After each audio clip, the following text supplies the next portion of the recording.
Boa tarde a todo mundo. Vamos começar a falar. Essa palestra é sobre ataques de denial of service super eficientes.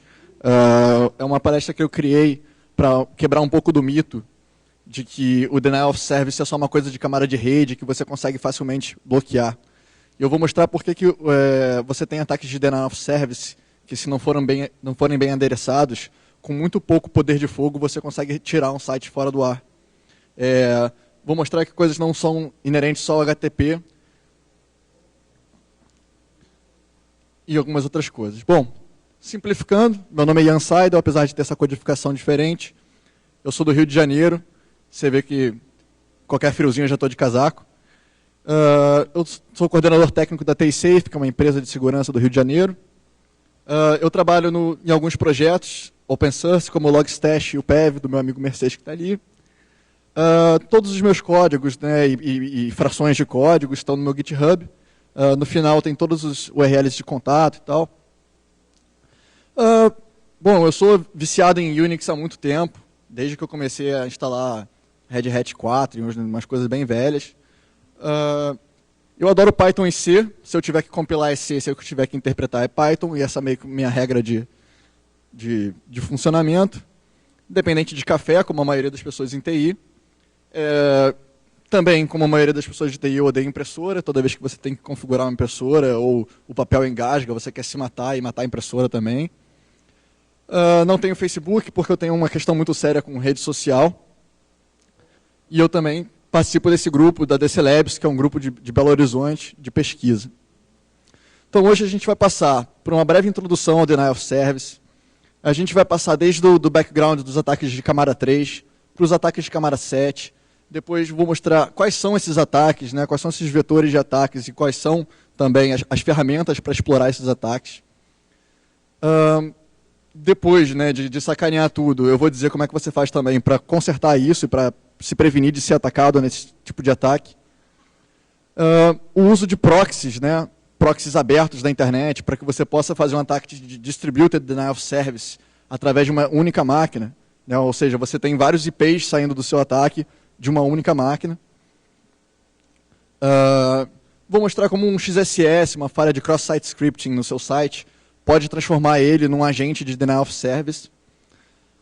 E fazer demonstração da ferramenta que eu criei para Android para explorar, para testar, né, esses vetores de ataque. Então, o que é o Denial of Service? Sendo bastante sucinto, é qualquer esforço que você consegue fazer para deixar um recurso ou uma máquina indisponível para seus usuários que vão usar depois esse serviço. Né? Um pouco da imagem do Denial of Service no Camara 3 era assim: você jogava um monte de pacote, né, no canal, e assim o dado válido ficaria lutando para conseguir chegar ao seu destino final. Esse é um gráfico de um ataque que o Mininova tomou há algum tempo atrás. Então você vê ali a linha padrão, né, do fluxo e depois esse pico que consome, né, 1000 megas, quase 1 giga da banda do Mininova.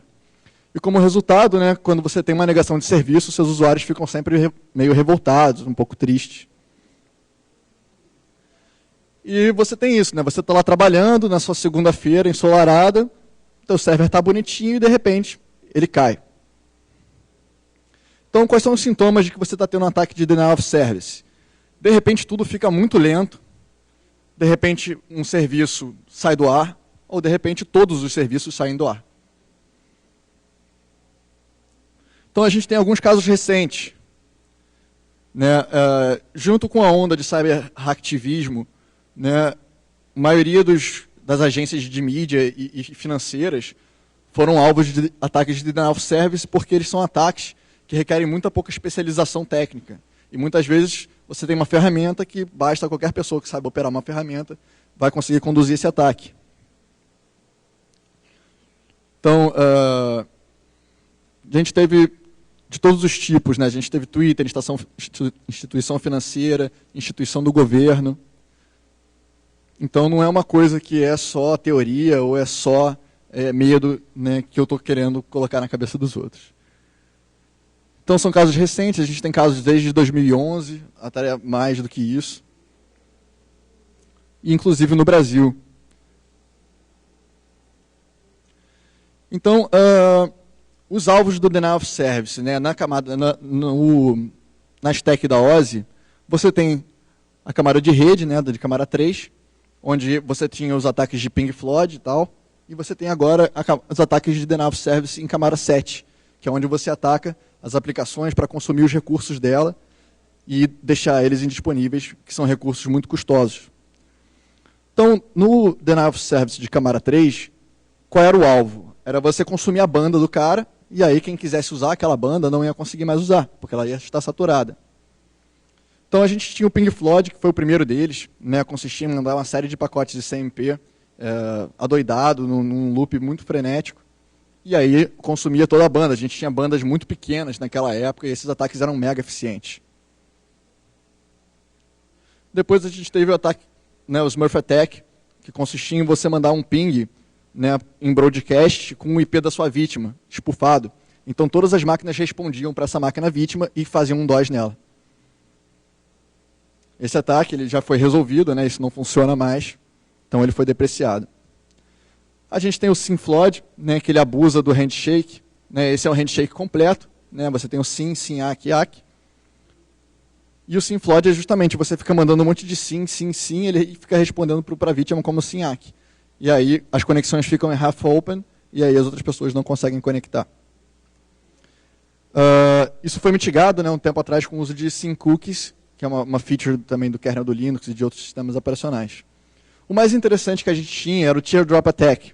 Né? Quando você tem uma fragmentação de pacote, você tinha esse problema que se você tentasse reassemblar ele de uma forma incorreta, como nesse caso aqui, né? O primeiro pacote tem 820 bytes, o segundo pacote começa no offset 800, ou seja, 20 bytes antes do que ele deveria. E quando o sistema operacional tentava reconstruir isso, dava um problema. Era um crash e você tinha que rebootar a máquina. Isso também não funciona mais. Então, nos ataques de camada 7, você não quer mais só consumir a banda do cara. Você quer consumir as coisas que são escassas de uma máquina. Né? Banda é barato, já tem muito. Então, o que você quer? Memória, processamento e slot de conexão. Tá? São coisas finitas, porque você não pode ter files descriptors ad eternum, memória ad eternum e por aí. Quando você manda um ataque de camada 3, você gera muito ruído na rede. Se alguém estiver monitorando isso, você vai ter gráficos exorbitantes, né, de ruído, então é facilmente detectável. Só que os ataques de camada 7, eles não ganham na força, eles ganham pela inteligência. Eles ganham por colocar o dedo na ferida certa e dar uma cutucada. Então, eles são bem mais nocivos do que o camada 3. O ataque de camada 3, para ser bem efetivo, ele requer um monte de participantes para estarem fazendo as requisições e bombardeando a vítima. O camada 7, muitas vezes, apenas um participante consegue ter o mesmo resultado, né, que seria tornar o recurso indisponível. Então, como é que você mitiga, né, camada 3? Você bota um link mais largo, você coloca limite de conexão, limite de rate, né, que você manda os pacotes, sparing, que é o que a Cloudflare usa, que é redirecionar todo o tráfego que está sendo identificado como denial of service para um outro servidor. Ele vai tomar, mas o seu servidor em si não vai. E o de camada 7, a gente vai ver caso a caso. Então, como eu disse, né, quem são os alvos? Operações que usem muita CPU, como compressão, descompressão, criptografia. Por exemplo, páginas de login. Né, quando você loga, aquilo ali faz um hash, né, da sua senha. Né, eu espero, né, se não tiver em plain text. E isso toma alguns milissegundos da sua máquina. Só que se você fizer um whilezinho tentando fazer login o tempo todo, você vai estar fazendo operações de criptografia o tempo todo. Fora que já é padrão, né, de todos os web servers já terem o gzip implementado para reduzir um pouco o bandwidth e ficar mais rápido. Então ele vai ter que ficar fazendo criptografia, comprimindo e mandando para você. Então já é uma interação bastante intensiva de CPU. Disk.io, né, se você sabe que tem uma página que toda hora que você acessa ela gera um login texto, se você acessar ela 1 milhão de vezes, ela vai ficar escrevendo naquele arquivo 1 milhão de vezes. E Disk.io é uma das coisas que mais consomem tempo de time wait no seu kernel. Então, se você também consegue consumir toda a memória do processo e ele começa a swapar para disco, você consome a memória do cara e você ainda está ferrando o I/O dele. Então, tudo que for finito, né, os seus números máximos de socket, os seus limites de memória, espaço em disco, são esses os alvos do ataque de Denial of Service em camada 7. Então, quais são os vetores e ferramentas que exploram esses vetores dos ataques de camada 7? Por exemplo, a renegociação do SSL e o handshake, né, leva 15% mais processamento no servidor do que no cliente para fazer esse handshake. Então, o cliente ele pode ficar pedindo a renegociação direto, e aí ele vai ter uma perda de processamento dele mesmo, mas vai ser muito pior para o servidor, né? Então, isso foi meio que lançado em 2003, né, começou a ser abusado na internet, e aí o grupo THC, que é um grupo famoso de hackings, lançou uma ferramenta em 2011 explorando essa vulnerabilidade. Então você pode ou baixar o script deles em Perl, ou você pode fazer um shell script muito boçal de uma linha, usando o cliente do OpenSSL, que dá no mesmo.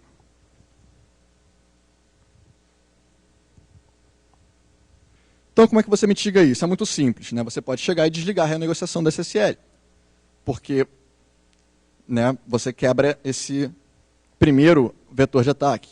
Só que você ainda tem o handshake. Então, você pode comprar um hardware muito caro de fazer aceleração de SSL, que tem uma placa de criptografia muito cara, vai resolver um pouco mais.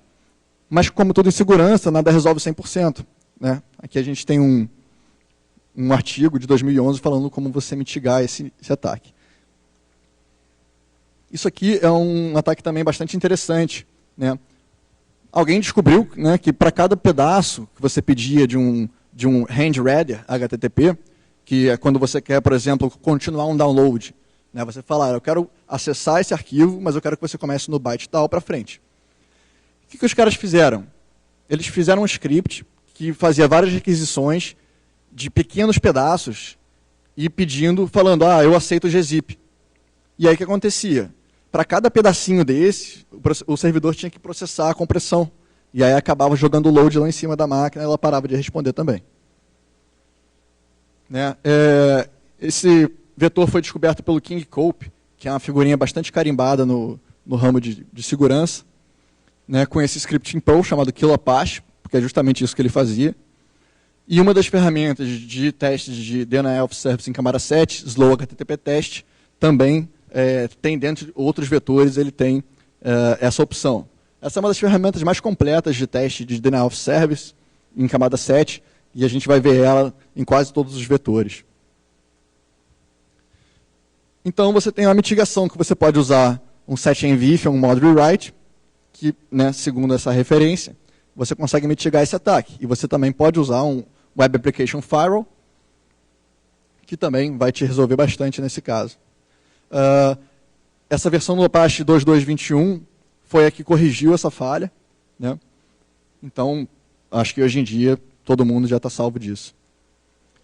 Esses são as joias da coroa dos ataques de Denial of Service em camada 7, são os Slow Attacks.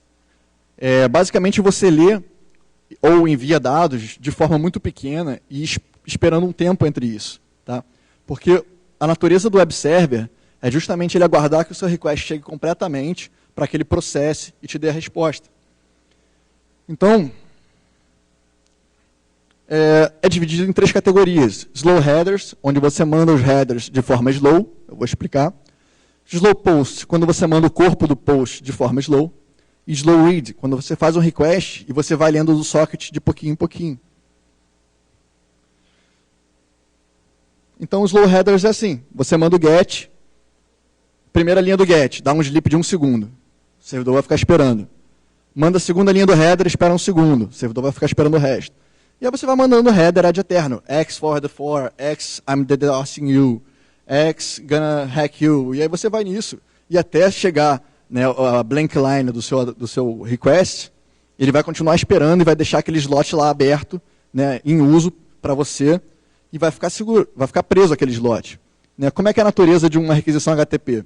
Chega lá o request rapidinho, ele processa rapidinho, devolve, o slot está aberto de novo. Então a vida de uma requisição legítima é muito rápida. Então você tem, acho que o padrão do Apache são 150 slots. que você não sente isso numa operação normal. Mas quando você está tomando um ataque de slow, isso é consumido muito rápido. Eu tenho um videozinho demo depois que eu vou passar, vocês vão ver que em menos de 1 minuto o web server para de responder. O slow post é basicamente a mesma coisa. Você pode mandar os headers todos bonitinhos, e aí quando você vai mandando, né, as tuplas de chave e valor, você vai dando um sleep também. Então, da mesma forma que ele está esperando os seus headers, ele vai esperar o seu post. E o slow read é bastante interessante. Você faz um request normalmente, e aí você, né, quem programa em C, já viu muito isso, né, essa função read, que na verdade também é uma system call, e você passa quantos bytes você quer ler daquele socket. Então você passa 1 byte e dá um sleep de 5 segundos. E o servidor lá vai ficar esperando para te entregar a resposta dele. Logo, seu slot vai ficar preso também. Então, quais são as ferramentas, né? A primeira delas foi o Slow Loris, que foi feito pelo RSnake, que também é figurinha carimbada de segurança. Slow HTTP em todas elas. Uma ferramenta da OWASP, que é um órgão de segurança que se preocupa em criar normas e ferramentas para testes de segurança. No Slow Posters tem o Rudy, né, que é uma sigla para Are You Dead Yet? E o Slow Read, o único cara que faz isso, por enquanto, é o Slow HTTP Test. Então, a mitigação. Entraram em uma discussão muito ferrenha com o pessoal da Apache Foundation, e os caras eles fincaram o pé e falaram: esperar o request é a natureza de web server. Então, a gente não vai mudar isso e ninguém vai mudar isso. Então, fizeram um módulo, né, que chama Request Timeout, que você pode configurar que se o teu request não chegar em tantos segundos, você dropa ele e abre o slot para outra pessoa. Então, essa é a mitigação mais forte que você tem contra esse tipo de ataque. Você pode, se você não ajustar corretamente, você pode acabar dropando conexão de usuário legítimo, se a tua aplicação, se o browser do cara estiver demorando. Mas, quando isso está bem configurado, você consegue resistir bastante a esse tipo de ataque. Tem esse linkzinho aqui no final, não precisa copiar, depois, no último slide, tem o meu slide share, onde tem as apresentações, eu vou colocar todas elas, essa inclusive já está lá, para vocês baixarem e poderem ver os links e checar os artigos. Então, em todos os casos, usar um Web Application Firewall, tá, que também é bastante interessante, vai te resolver bastante coisa, também não é uma bala de prata, como nada. E Slow Read você pode bloquear por ou módulo, ou configuração, ou IP tables. Você pode desabilitar o pipeline e marcar os Windows. Se a Windows size for muito pequena, você não responde ou dropa a conexão. E aí, aconteceu de descobrirem mais em 2012, mais um vetor chamado Keep Alive, mas no cache. Que você manda o request com um header Keep Alive, falando para ele deixar aquele slot aberto, e no cache, ou seja, forçando que o server vá e regere todo o conteúdo de novo. Então, quando você faz esse tipo de ataque numa página de busca que retorna 200 zilhões de resultados, você sabe que aquilo ali está fazendo uma consulta no banco bastante penosa, né, e que provavelmente, quando isso volta, vai tudo para a memória. Então, um dos maiores alvos são páginas de login e páginas de busca. Então, o Barry Steinman, né, que hoje em dia é um amigo meu, trabalha na Imperva, nos Estados Unidos, e ele criou essa ferramenta, que era o Hook, o HTTP Unbearable Load King. Eu gostei da ferramenta, mas ela era um pouco crua, e eu comecei a modificar ela e acrescentar features para ela. E aí, sempre conversando com o Barry, ele falou, cara, tá maneiro pra caramba, né, as modificações, só que não é mais o Hook, sabe? Você transformou numa ferramenta muito mais elaborada. Então, ele me permitiu que eu mudasse o nome dessa ferramenta, né? Por que eu comecei a fazer isso no Hook? Porque logo depois que o Barry lançou isso, a Spiders Labs lançou uma mitigação que era somente porque a URL lib2 do Python sempre mandava os cabeçalhos na mesma ordem. Então, a regra de mitigação deles era, se esses cabeçalhos vierem na mesma ordem, então está bloqueado. Eu falei, não, né, cara, que regra bunda é essa? Não pode ficar assim. Então, eu mudei as coisas, né? Eu quis randomização, muita randomização, porque eu não queria que regras simples conseguissem parar esse ataque, porque justamente, né, por que eu fiz isso? Para testar justamente a configuração das regras e a configuração de segurança do servidor, para evitar o falso senso de segurança de você ter uma regra bunda te protegendo, e lá na frente você ter um ataque de denial of service sério, e essa regra não vai te salvar. Então tem um quadrinho do Dilbert, né, que o chefe fala que vai mudar os cubículos para um espaço aberto. E aí o Dilbert fala, você descobriu que isso é a única coisa que pode ser pior do que a gente tem hoje? Aí ele chega pro Minion dele e fala, eles descobriram o nosso padrão. Aí ele fala, a gente devia randomizar a nossa maldade. E é justamente isso que o GoldenEye faz. Tá? Ele faz o HTTP Keep Alive no cache e adiciona randomização ferrenha, mas dentro da RFC. Porque também se você tem um request que ele é absurdamente anormal, isso fica fácil de você identificar e dropar. Então, ele pega toda a RFC, os valores possíveis para cada campo e randomiza isso. Ele cria também as opções de user agent, tudo em runtime. Então, fica muito difícil para fazer assinatura para isso. O povo da Emerging Threats dos Norte já tentou, não conseguiu. O povo da Juniper Network já tentou também, não conseguiu. E eu gosto um pouco dessa guerra, então toda vez que alguém tenta fazer uma assinatura, eu faço um update que quebra a assinatura do cara. Por quê? Porque eu sou sacana? Não, porque eu sou contra a regra ineficiente. Na verdade, eu sou contra a regra, porque a regra vai ser sempre ineficiente desde que você consiga... ela é baseada num padrão, né? Então, se você consegue sair daquele padrão, você quebra a regra. Então, na verdade, isso é mais para testar os Web Applications Firewall que você está fazendo um deploy na sua infraestrutura, para ver se eles te atendem ou não contra esses ataques sofisticados. Então, quais são as principais features? Ele pode mandar o request só em GET, só em POST ou random, é uma opção. A quantidade de headers que é enviada é randômica também. Pode ter um header que não vai ter no próximo request, pode não ter um header que teve no request passado. E o conteúdo dos headers também é randômico, mas com valores legítimos de acordo com a RFC. E também a geração de bloco ela é feita para justamente não criar regra. O único jeito que você consegue criar uma regra para essa geração de bloco é a mesma coisa que a galera dos Norte fez, que é basicamente bloquear qualquer coisa que seja query string. Então, beleza, a regra vai bloquear o GoldenEye, mas vai bloquear todos os seus usuários também de acessarem páginas com query string. Então, como é que você resolve isso? Né? É bastante complicado. Você tem que fazer um permissionamento granular, né, das suas páginas. Então, se você tem uma página que não tem nenhum formulário, não tem que receber post, você bloqueia o post. Se você tem uma página que não precisa receber query string, se receber um query string, você dropa. Então, é um trabalho penoso, porque você tem que pegar cada página, grupo de páginas, saber o que ela recebe e só deixar passar aquilo que deveria. Então, mas justamente isso era o meu objetivo, né? Fazer com que as pessoas se esforçassem um pouco mais para proteger a sua infraestrutura. Porque uma coisa é um desenvolvedor, um pesquisador fazendo uma ferramenta para testar. Outra coisa é um cybercriminoso, né, que tem muito tempo vago, muitas vezes dinheiro, fazendo um ataque contra a sua infraestrutura. Então, como você mitiga, né? Você tuna o seu Keep Alive, qual o máximo de Keep Alive que você vai permitir, ou você desliga o Keep Alive, que pode te dar um trade-off de performance. E isso é o que mais vai te salvar contra um ataque de GoldenEye. Então, mitigação para os web servers mais padrões. O Apache tem uma série de módulos, né, que podem ajudar nisso, sendo o principal Request Read Timeout, mod hack timeout. E listen backlog, os requests, qual o tamanho dos seus field sizes, os timeouts de Keep Alive, quantos workers vão estar trabalhando para atender os chamados. Nginx, você tem praticamente as mesmas features, ele é também um cliente bastante completo.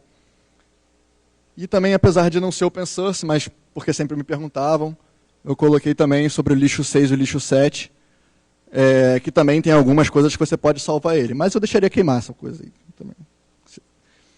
Web Application Firewall Open Source. Temos dois, né, bastante interessantes. O Mod Security, que é figurinha carimbada, ele já praticamente vem com a instalação do Apache.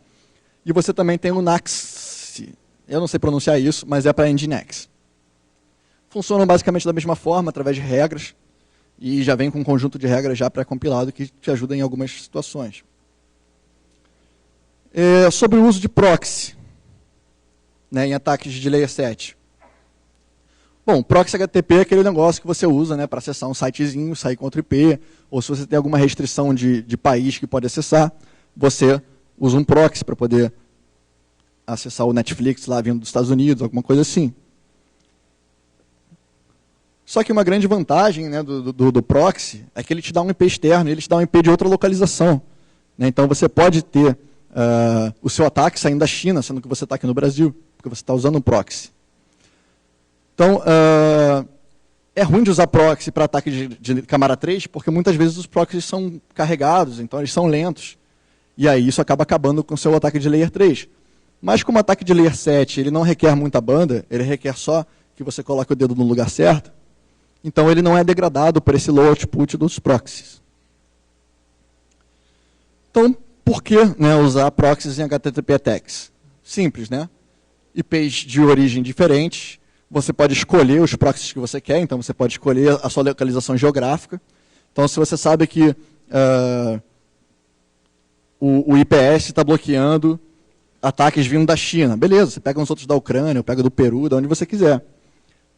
Também pode prover alta anonimidade, né, porque existem proxies que, inclusive, eles não guardam log de nada. Então, os seus ataques vão estar vindo de múltiplos locais do mundo inteiro, vai ser uma única pessoa e vai ser bem difícil de chegar até você.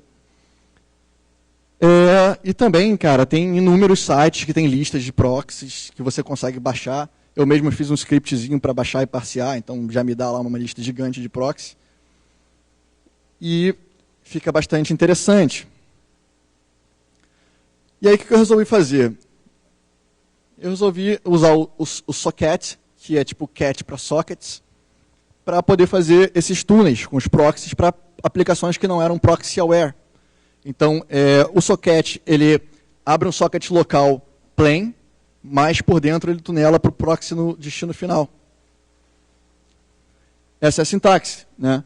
Você fala para o socket, eu quero que você escute na porta 80, né, e você mande tudo que chegar aqui para aquele proxy, né, por aquele proxy, para aquela vítima, também na porta 80, e a porta do proxy é aquela ali.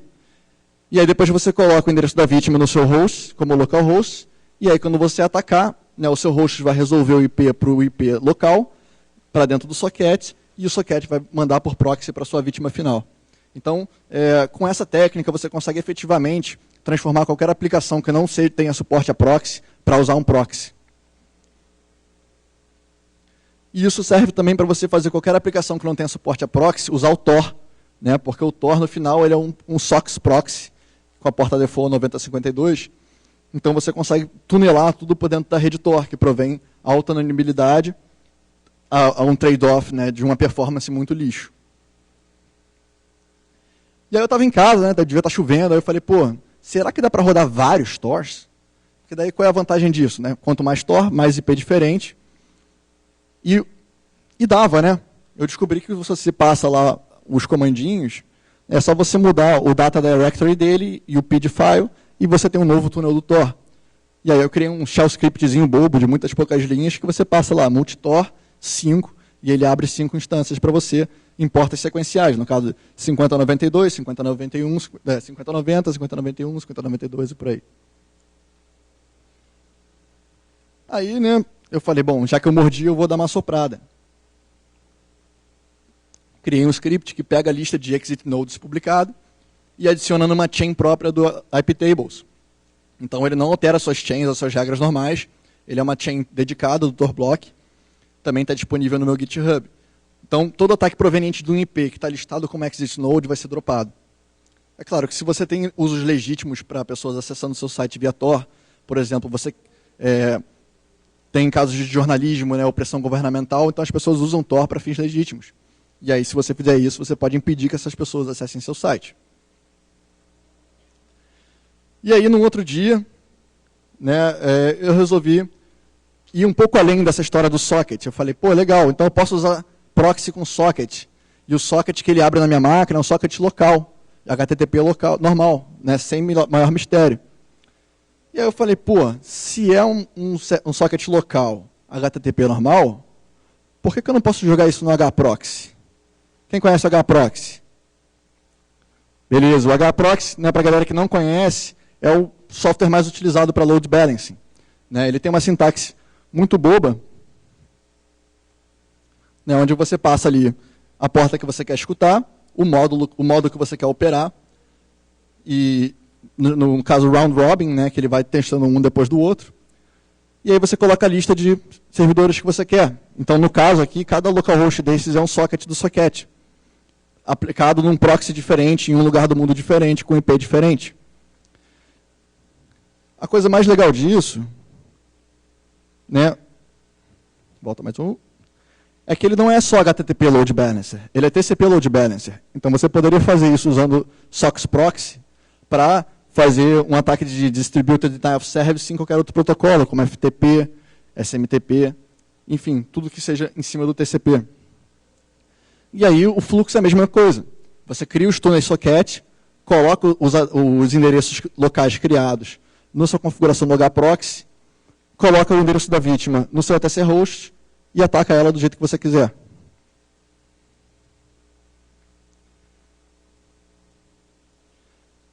E é basicamente isso que acontece, né? Você ataca o seu hproxy distribui de forma balanceada entre todos os proxies. O uso do round robin, ele ajuda na questão do rate limiting, porque ele só vai reutilizar o proxy 1 depois que ele passar pelo proxy 7.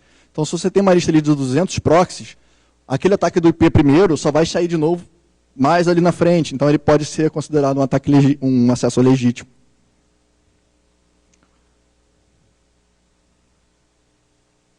É basicamente isso. Então, quais são os perigos disso, né? Connection limiting bypassado.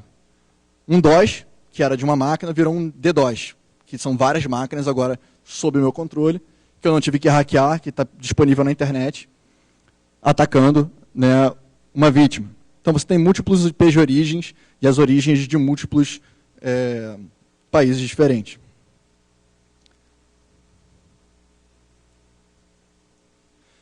Eu tenho uma apresentação só sobre esse ataque, tá, que eu tive o prazer de apresentar na ValeSecConf, em São Paulo. E aí mostra exemplos, eu instalei um Piwik, que é tipo um Google Analytics Open Source, e aí tem o mapa de acesso do mundo inteiro, né, a partir de um ataque de 5 minutos. Se você tem uma falha que te permite injetar código JavaScript numa máquina, num site, esse pequeno pedaço de código, né, o que ele faz? Ele cria uma imagem com uma query string com a hora, né?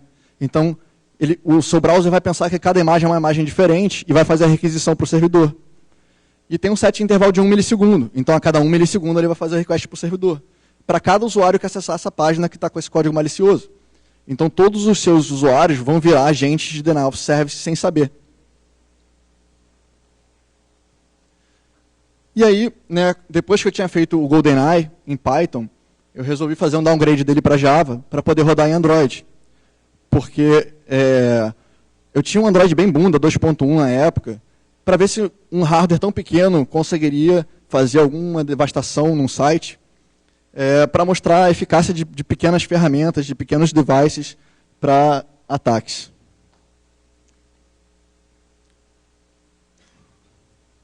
Então eu tive algumas limitações, né? O Android 2.1 só me permitia colocar 128 threads, depois ele crashava a aplicação falando que tinha too many open files, né? Muitos sockets abertos. E aí eu pensei, né? Bom, se o meu celular for rootado, eu consigo pelo sysctl aumentar esses valores, né? Um trade-off de algo que eu não esteja usando, para poder ainda ter uma performance ainda melhor. E aí, qual foi o meu primeiro teste? Eu peguei uma máquina Debian 6 crua, instalação avançada, next finish. E aí, instalei o Apache também, cru, do jeito que veio, e rodei o ataque contra ele. E aí, esse era o load da máquina. Normal, 2.37. E o server ali, quando a gente começa a ter failed hits, é sinal de que o server não responde mais. Então, ele está dropando as minhas conexões. Então, provavelmente, server down. Essa ferramenta nunca foi para Google Play. Eu também nunca mandei, por motivos óbvios. Eu sabia que não ia ser aceito mesmo. Então, quem tiver coração forte, pode ir lá no GitHub e compilar o projeto no Eclipse. Que Deus o tenha. Esse GoldenEye Mobile ele é mais fácil de você bloquear porque ele usa o head request, né? que o head request ele faz o request, só que ele não espera para ler o conteúdo de volta. Aliás, o server nem manda o negócio de volta. Então, se você tiver ali uma regra bloqueando tudo que não for get post, acabou com o GoldenEye Mobile. Tá? E agora, para fechar, a gente ainda está bastante no tempo, a demonstração dele.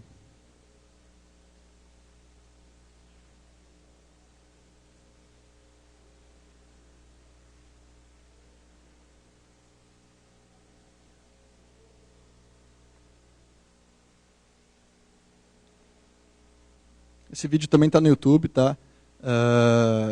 Ele tem um metal bem pesado de fundo, então quem não for partidário, dá um mute antes.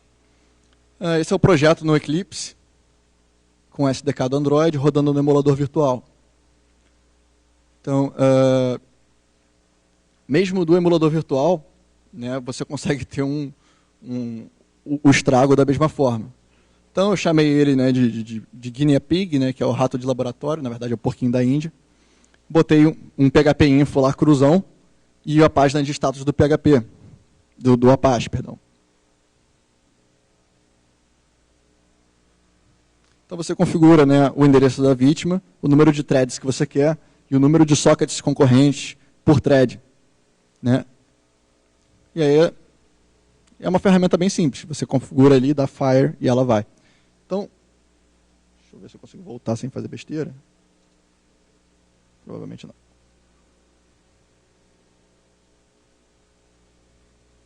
Então, a gente tem ali 7 workers paradão sem fazer nada,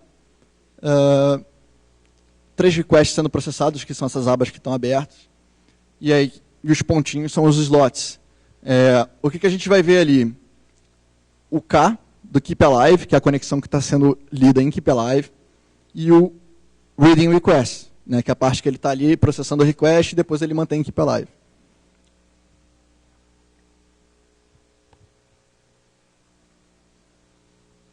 Então, damos uma limpada ali no buffer do log.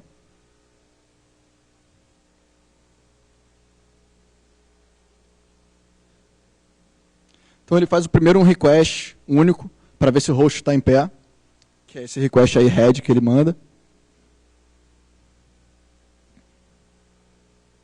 O Apache está dando uma pensada ali.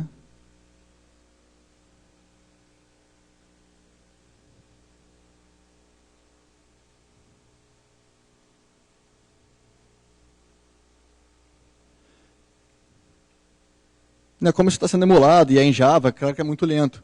Mas aí depois ele consegue o que ele queria e aí o log começa a ficar absurdamente frenético. Só que eu não ganho na quantidade de requests, eu ganho na quantidade de slots que eu estou consumindo. Olha que coisa bonita. Todos os slots agora estão em Keep Alive e tem 0 workers disponíveis e todos os 150 requests estão sendo processados. Que em matemática simples significa que já era.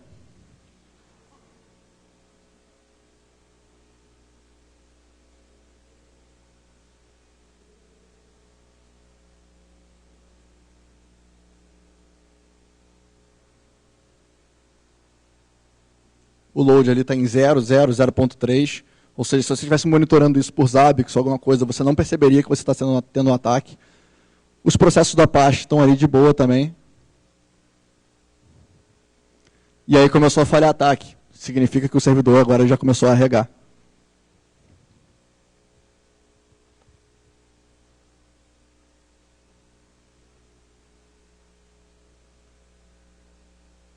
Então agora as duas páginas estão pensando.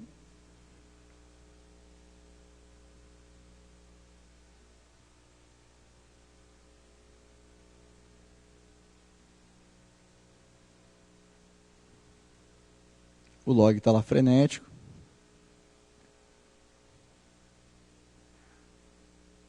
Então você vê que nesse tempinho que a gente está aqui vendo, né, a gente começou a atacar 1 minuto atrás.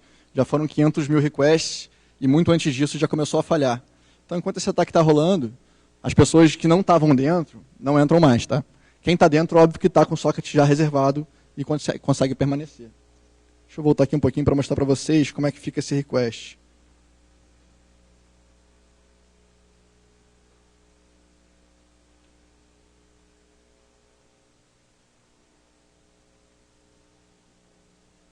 Bom, não fui feliz.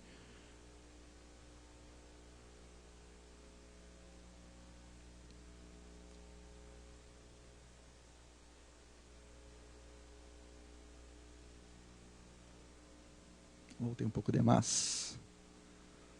Vai, meu filho.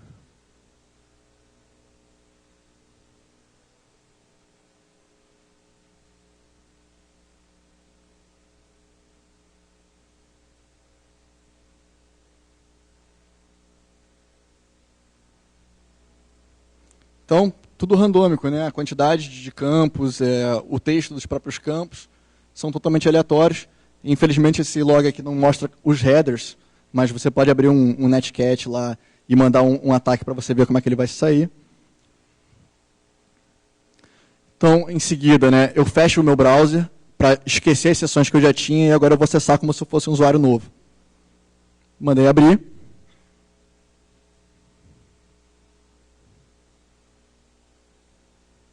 É isso aí, mandei abrir e agora eu posso esperar o tempo que eu quiser, que eu não vou conseguir acessar esse site. A não ser que eu seja mais rápido que o GoldenEye, o que é bastante difícil, já que ele é código e você não é. Eu gostaria, mas infelizmente não sou. Então tá ali, mortinho. Enquanto isso, o teu request está lá na fila, esperando.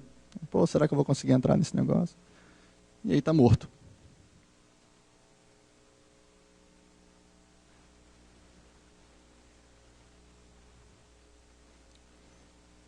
Aí a gente para o ataque.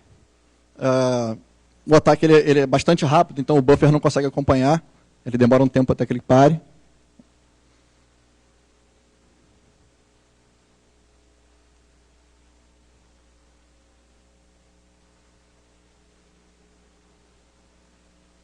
E aí pronto.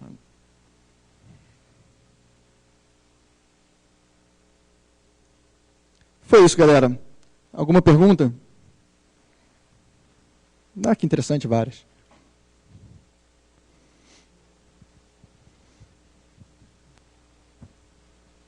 Boa tarde, é Jean que fala? A minha mãe ela teve essa sacanagem comigo, tá. não sei porquê. Beleza, Jean. Cara, é o seguinte, tu disseste aí que nesse tipo de ataque o load da máquina não é afetado, né? Por exemplo, tu não pega isso monitorando com processamento, né? Tu pega isso pelo número máximo de slots abertos.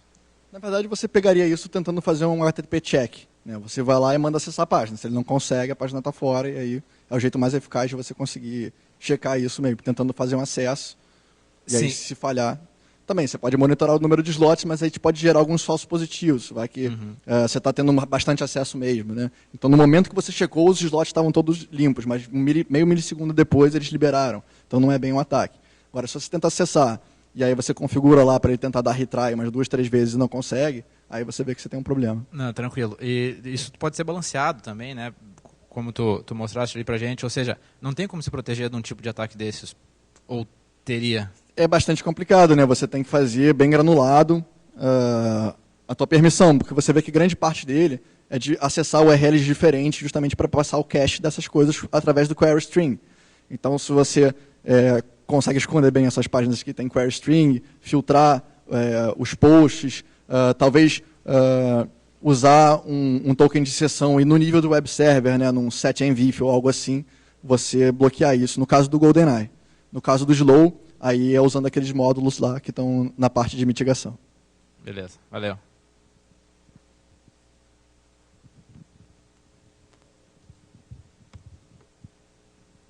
Pergunta?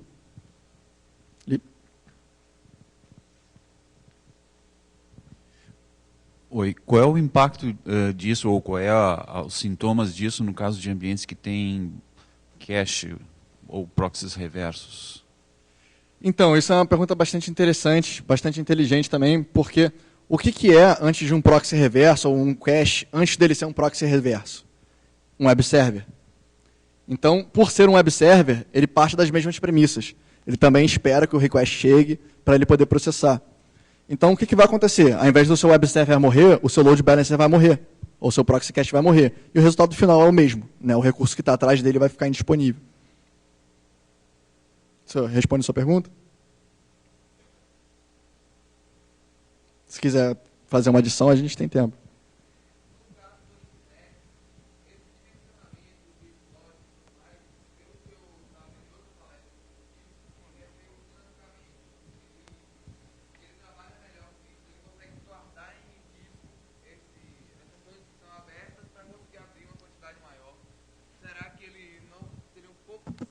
melhor que o Apache nesse tipo de caso? Possivelmente. Eu não testei o Nginx, né, especificamente. Eu testei no Apache e o Barry tinha testado já com o IS. Mas o Nginx, na verdade, eu não testei ele. Não tinha nenhum disponível, também não. Porque essa minha stack de LAMP ela fica direto lá, então só subi ela e ataquei ela. Mas é possível que ele possa resistir um pouco mais, e aí depende, né, de quem está te atacando também tem um poder equivalente para poder ficar nessa briga aí de gato e rato. Mais questions?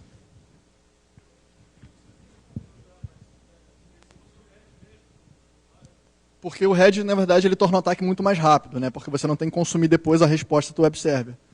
Então, se você só manda head, você só faz o request, e aí você está pouco se lixando para qual é a resposta daquilo.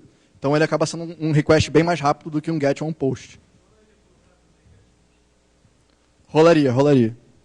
De colocar o get post. Só que daí, depois que eu fiz o GoldenEye Mobile, eu foquei todos os esforços na versão de plataforma em Python, que daí tem muito mais features do que a versão mobile.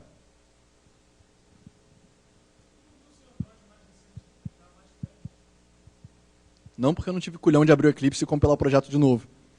Mas, quem quiser testar e depois me mandar um e-mail com os resultados, be my guest. Alguém mais? Vamos lá, pode mandar vir. Não? Então esse é o momento onde eu falo que ou todo mundo entendeu tudo, ou ninguém entendeu nada.